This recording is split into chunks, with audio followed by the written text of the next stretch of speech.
I ngā rangatira, i ngā kaumatawa, i te mininga, kua huhui mai nei, ki tēnei wānanga, ki te kororo, i ngā kaupapa, ka nui te mihi kia koutou katoa. Ko Paul Goulter taku ingoa, no Sedna Ho, ko Tapua Nuku Tumonga, ko Awatiri Te Awa, no reira, tēnā koutou, tēnā tātou katoa. I just want to say how wonderful it is to get a chance to speak to this conference, particularly in this really historical year. But before I start, I just want to bring you warm greetings from Helen Kelly, who spoke at a conference last year, and you'll all know her. Helen's now in the hospice, but she's certainly in there fighting, as she always has, and I can tell you she was absolutely thrilled with the paid union meetings and the work that we've done, and she asked me to pass on the congratulations to you today. So in trying to work out what I was going to say today, I was a bit overwhelmed by choice because there's so much going on at the moment, and that's really an opportunity and a risk to NZEI, of course, because we could spread ourselves too thinly. So I've decided I'm going to concentrate on two matters I think are critical and link them into that short and long-term game that we need to play. But before I start, I really do want to add my congratulations to all of you on the success of the paid union meetings. They were impressive. And apart from the organisation and the participation, what else was impressive was, in fact, the level of community and parental support. And lots of schools actually did close. And I was at a meeting after our meeting in Dunedin. I went with a group of principals, and they were saying, our school, we only had 4 children left. You know, the parents were happy to take part and contribute to the struggle around bulk funding. And in fact, I can't remember reading one negative media editorial about it the whole time, except for the National Business Review, and we wouldn't be doing our job properly if they weren't complaining. So we really do have that momentum in the community and the parental base for this campaign. But I want to focus on education funding, and I want to focus on employment and then link these things together. Firstly, education funding, and I want to go back over ground that you are all now expert in. But last week, after the release of the latest OECD education indicators, the Minister Hekia Parata and Stephen Joyce, the Minister for Everything, gleefully released a media statement headlined with the words, "New Zealand sitting rosy when it comes to education." And Stephen Joyce in the media release goes on about the wonderful job that's going on in tertiary, which is a parallel universe to what's actually happening in there. And then Hekia says, quote, "No other country spends a higher proportion of its public funding on education as New Zealand." And to support her claims, she cites a figure.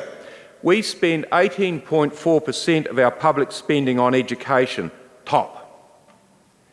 So let's dig a little deeper into that claim. What is the true story? And the OECD points out in its report, and I quote, "When public expenditure on education is considered as a proportion of total public spending, the relative size of the overall public budget must be taken into account." In other words, they're saying to get to the real story, look at how much overall the government spends on public services, then compare the education spend.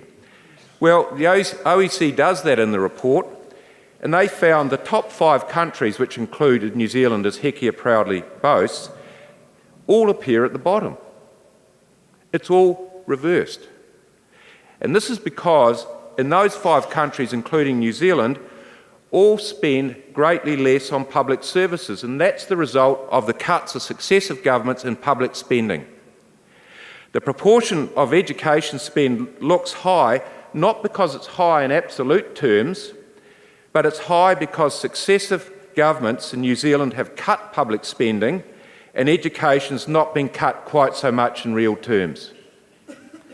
In old-fashioned maths terms, the sort of maths I was brought up in, proportions reflect both the numerator and the denominator. She focuses on the numerator, but the truth lies in the denominator, the bottom line. the drastic cuts in public spending by successive right-wing governments in this country. The truth is actually the opposite of what she says. But wait, there's still more. If we go further into the stats from the OECD, we find further evidence of the inaccuracy of her statement. While we may spend more on education above the OECD average as a percentage of GDP, but it's only because of private expenditure in education in New Zealand. We have one of the highest private expenditures on private education in the OECD. We're around about 4th or 5th. That's the only reason we get above the average. You take out the amount that New Zealanders are contributing out of their own pocket into education and we're way below the OECD average. It's only because New Zealanders are putting in out of their own pocket to support our public education system that we get above that OECD average.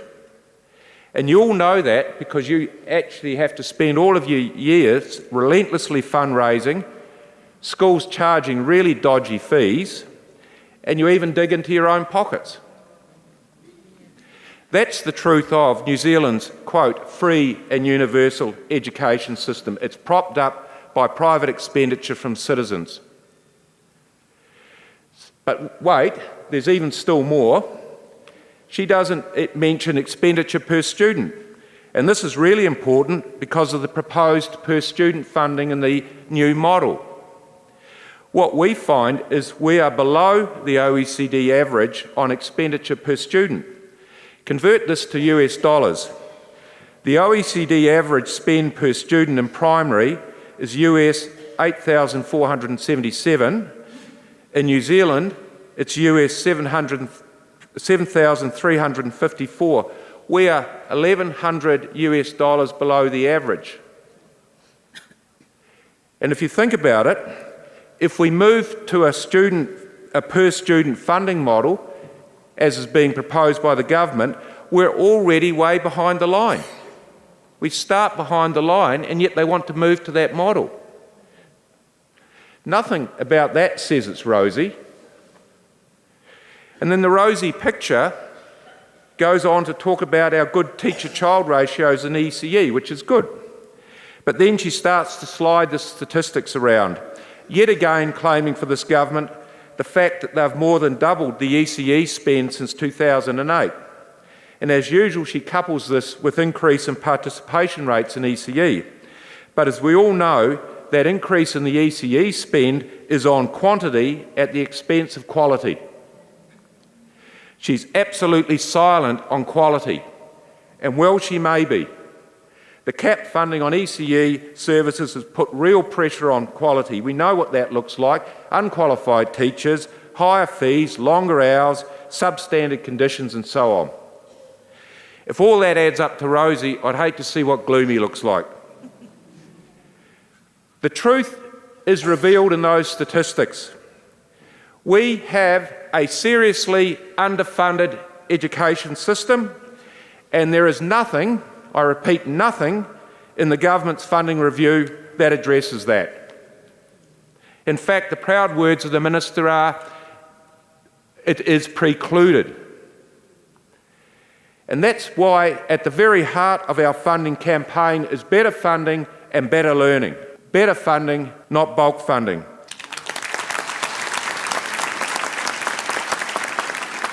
By putting education funding into the public domain, she has given us, PPTA, ETU and us, a heaven-sent opportunity to focus and campaign on the reality of that seriously underfunded education system, and that's what our campaign is now, and that's what it will be right up to, and if it has to be, through the next election. Now I want to turn to employment, and especially employment security, because I think this is a cancer in our society. As is the case globally, New Zealand's shifted increasingly to insecure employment. And I don't have to tell many of you here, you're in that world. Fixed-term contracts, labour hire, on-call, 0 hours contracts, independent contractor classifications. For many jobs, the main tool is this: waiting for the call. You all know Uber. You probably have used it. Uber's employment model is every driver is an independent contractor, with Uber just providing the platform. So there's no level playing field now in taxi land, as Uber just ignores any regulations, employment or transport based. Driver payments slide around according to supply and demand at that particular time. In Uber, there is no employer. It's a take your chances arrangement. And that model is part of what's known as the gig economy. I never thought I'd say that, but digitally enabled marketplaces where companies use websites and apps to pair up workers with jobs that occur online and offline. And these employment models have more in common with unregulated Taylorism and Dickensian market models where workers compete amongst themselves for bits of jobs. The only innovation in these models is the innovative way they've found to take employment back to the 19th century. And let's look closely at one of these digital disruptors, Airtasker. Have you heard of Airtasker? Well, if you haven't, you're going to, and it's big in Australia, so I see no reason, and I think it does operate here because I see some signs of it. What Airtasker does, it brings together employers and job seekers through a digital platform. Sounds innocuous. Employers are called job posters. Workers are called members, and they both register with Airtasker. Job posters place tasks on the website and assign a rate for completion of that task. Cleaning the drive, $10. That rate includes payment of a 15% fee which the member, that's the worker, pays to Airtasker. The worker or the member can pitch for the job at that rate or go in at a lower rate, bidding down the rate of pay. The bids are only seen by the employer, the job poster. So just as in the 19th and early 20th century, workers are competing against each other for their jobs by bidding down the rate at which they'll work. If the worker is successful, they win the job. And that win is a separate contract between the job poster, the employer, and the worker, the member. Airtasker is right outside of that and has no responsibility to that worker. And once the job's finished, Airtasker releases the payment to the worker minus the 15%. The key to this model is that all workers are designated as independent contractors, not employees. And as independent contractors, there's no employment rights, they're outside the minimum wage, no access to paid leave, sick leave, parental leave, grievance, or any semblance of union rights. And that's how Airtasker gets away with it. They don't employ anyone. The contractual relationship is between the job poster and the worker, and it's an independent contract, not an employment contract. And that's what makes it different from ordinary labour hire companies, as there's no employment contract. Now, some of you here may think, actually, this isn't a bad thing. This is the way I'll get the wood stacked. I'll get the driveway clean. I'll get a bit of code written because I can do it conveniently and really cheaply through Airtasker. But that's only part of it, because now Airtasker is offering its services to business. Now, look at the scale of what that's about. Using this model and their platform, businesses can pick up workers without worrying about any employment rights or any employment issues, minimum wages or whatever. And if it's not happening in New Zealand already, I could tell you it's happening in Australia right now. Employers can and do use Airtasker to evade their employment obligations because Airtasker workers are independent contractors. What a business model, eh? What a technological twist on the 19th century mode of employment, using the internet to focus in on those desperately looking for work, bidding against each other for jobs, being hooked into employment without any employment rights. All the risks shift to the workers, while the job poster or the employer and Airtasker take all the rewards. I put it to you, is that really the future of employment in this country? Is that how the promised benefits of new technology are actually going to work out in practice for us and for our children? Workers in their unions struggled for years to defeat this model of employment right throughout the economy. And now that model is coming back. And now we have to fight all of those battles all over again. And no doubt a lot of you are sitting there thinking, how could this apply in education? It's not hard really to think about it. What a marvellous platform for a school to use to get relievers. The current support staff model of precarious employment works really well with an air-tasker model.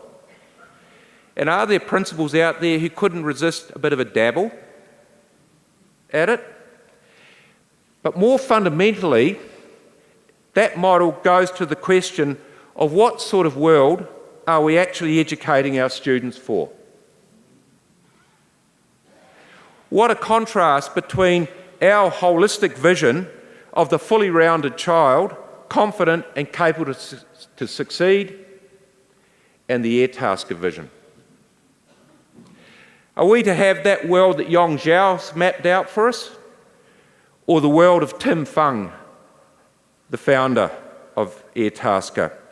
And we have to do this collectively, we have to defeat the basis of those modes of employment, not by destroying the technology, because that doesn't work, but by changing the circumstances, the context that allow that model to flourish, through re-regulating the markets to remove those abuses and ensuring employee rights are protected whatever the circumstances of their engagement. Outfits like air-tasker should not be able to evade their employment obligations by using the guise of independent contractors. In these cases, it's a legal fiction and must be exposed as such, and it must be regulated. The battle lines in employment are now clear. Tim Fung, the founder of air-tasker, says, and I quote, "In these kinds of businesses, less regulation is required because the market regulates itself." We in NZI Te Reo cannot sit silently by as the markets do their work. It's the work you face daily in your classrooms and services. Homeless kids, kids living in poverty, hungry kids, and kids that are missing the basics of what we take for granted. That's the reality of the workout of the air-tasker model. So we say to Tim Fung, and we say to this government and the supporters of the market doesn't work. It doesn't work for education, it doesn't work for employment, and it doesn't work where employment and education meet up. Markets clearly don't work for New Zealanders, as the wealth gap and the income gap cruelly exposes. And it doesn't work for a decent society. And we need politicians to say that, and we need politicians who've got the guts to go and do something about it.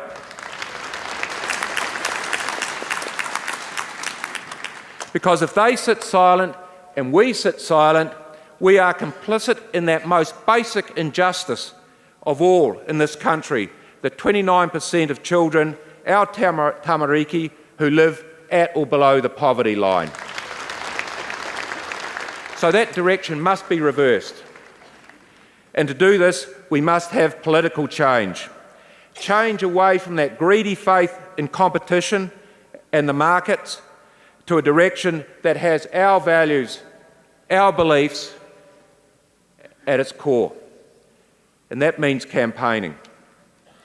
And as I talked about last year, in any campaign we must have clear direction and momentum.